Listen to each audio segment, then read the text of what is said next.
kumficha Mungu chochote, hauwezi. Haiwezekani kumficha roho wa Bwana chochote. Yeye anajua hata yale yaliyo siri, yale ambayo utaficha mchungaji, yale ambayo mimi nitaficha nisikwambie, lakini Mungu ananijua ndani yangu.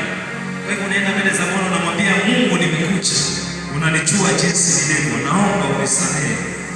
Haleluya.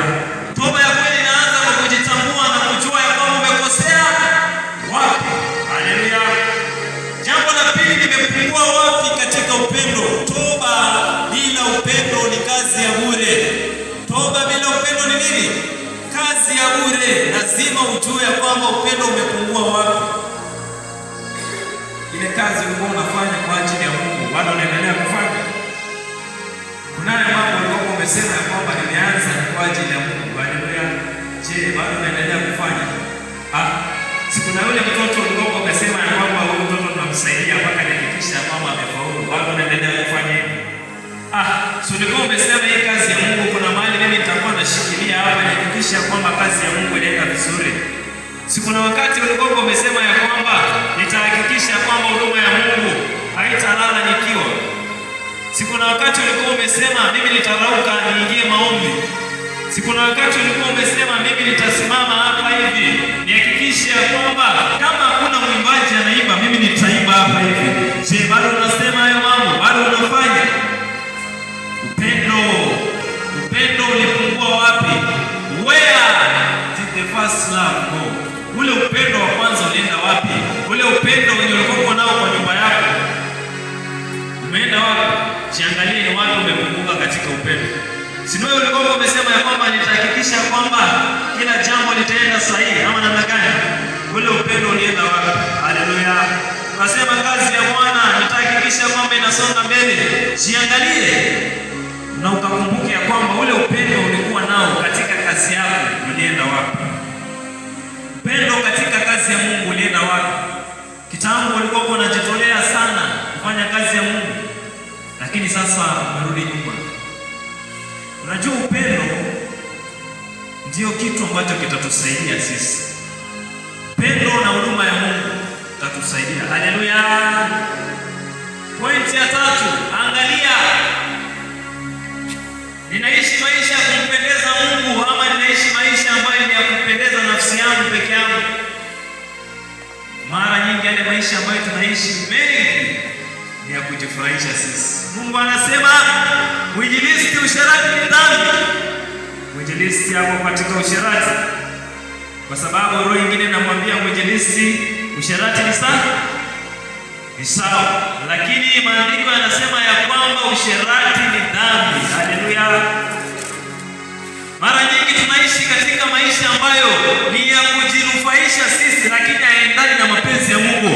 Yaani Mungu anasema katika maandiko yake, amri ya 6 inasema ya kwamba usiue, amri ya 7 inasema usizini, amri ya 8 inasema usiibe, lakini wewe ni mwizi. Yaani unajua kabisa umeiba wapi. Maandiko yanasema ya kwamba usizini, lakini mwinjilisti ninazini. Mapenzi ya Mungu ni kwamba nitembee katika njia ambayo si ya kuzini, lakini mimi ninatembea katika njia ya kuzini. Yaani mara nyingi yale maisha ambayo tunaishi yanaenda tofauti na mapenzi ya Mungu. Sasa ujiangalie, haya maisha ninaishi, je, ni ya kumnufaisha Mungu ama ni ya kunufaisha nafsi yangu? Je, yanampendeza Mungu ama yananipendeza mimi? Haleluya. Wakati ulitangaza ya kwamba nimeokoka, hapo ndipo ulipotangaza vita na shetani. Na maisha ya wokovu si rahisi wapendwa, ni magumu. Hali yaani ni magumu, lakini ukiwa na Roho Mtakatifu anakusaidia. Haleluya. Bwana, zile starehe hiyo, vijana wenzangu kama mimi sasa hivi wapo huko nje wanakula dance, wanasakata ngoma. Haleluya. Bwana Yesu asifiwe. Ama ninasema uongo? Mimi nataka tuwe realistic Bwana wapendwa. Si ndivyo? Vijana wengine si wako huko nje sasa wanasakata ngoma. Haleluya. Wengine sasa wako huko katika club wanakatika, wengine wanaenjoy raha za huko nje. Bwana Yesu asifiwe. Lakini unaona mtu ambaye tumeitwa kama mimi hivi, kuna mambo siwezi fanya. Hadi njia yangu, my path is narrow. Barabara yangu mimi ni nyembamba sana. Nikijaribu tu kuinua mabawa hivi nimejikuta ya kwamba nimetoka katika barabara ya wokovu. Nimeingia katika vitu tofauti. Hiyo ndio safari ya wokovu. Njia ile nyembamba iendayo wapi? Kama namna gani? Njia ile nyembamba iendayo uzimani.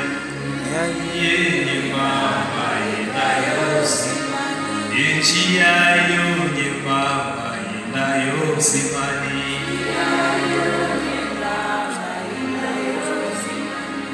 Ukitaka kuifuata ni lazima uache hayo.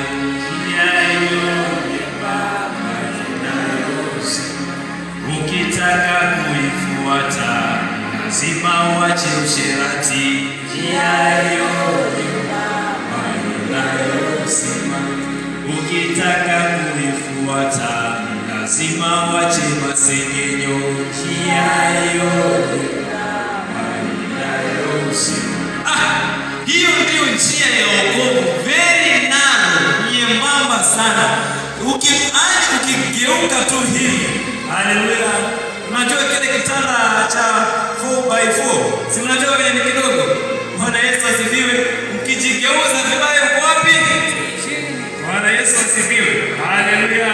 Sasa ni wokovu. Ukijigeuza, ulale usikie kama muscle kule imekuvuta hapa. Nasikia mzee Luka, nasikia muscle kule imekuvuta hapo na moyo, acha nigeuke ubavu mwingine. Ukirotate tu mara moja uko chini. Haleluya. Bwana afanye nini? Atusaidie. Sema mwambie tu Bwana nisaidie. Bwana nisaidie. Bwana nisaidie. Bwana nisaidie. Bwana nisaidie. Si rahisi. Mwambie Bwana nisaidie. Ukiona mtu anatolea meno wokovu sio rahisi. Ndio maana mimi silazimishiki mtu wokovu. Ukiamua kwa wakati wako unataka kuokoka, basi nitakuombea wokovu. Lakini sikulazimishi. Maana ukifika kule mbele mambo yakikataa ama yawe mazito, sio mimi nilikuita. Unajua unapambana na Yesu. Unamwambia lakini Yesu, si wewe ndio uliniambia niingie katika wokovu. Lakini nikikulazimisha kila siku utakuwa unanipigia simu. Halo ndugu. Sasa leo bwana ndugu ninalala njaa. Hajui kwamba kumbe kuna wakati unafikaga lazima ulale njaa. Haleluya. Bwana Yesu asifiwe. Kulingana na mtihani wako. Halo ndugu, unajua nimekaa wiki 3 sijaenda kazini. Jehova anakuangalia sasa, ukikosa kwenda kazini utafanya nini? Si ulisema ya kwamba Yesu ndio kila kitu. Haleluya. Bwana Yesu asifiwe. Mathayo 6:1. Angalieni msifanye wema wenu machoni pa watu kusudi mtazamwe na wao, kwa maana mkifanya kama wale wapate thawabu kwa Baba yenu aliye mbinguni. Sasa tunaingia katika mfungo. Imetupasa nini wakati huu wa mfungo? Imetupasa ya kwamba tukatende wema. Haleluya. Imetupasa tukafanye nini? Tukatende wema. Mfungo wetu tumeanza tu. The beginning of our fasting is the beginning of doing good deeds. Sawa, doing charitable deeds. Sawa. So unajua wale watu wenye hawajiwezi, si uko nao pale kwa community. Si unajua kuna mtoto ambaye ako pale vile hata kwenda shule ni shida. Si unajua kuna mama pale vile hata akiwa anatokea pale unamchua ni yeye. Kwa sababu gani? Kauka nikuvai. Na wewe uko na nguo zimejaa box, mpaka zingine zinakutega. Lakini watoto, kwa nini ama box hapo mnaweka njiani? Nguo zingine hata zikutoshi. Mungu alikusaidia sasa hiyo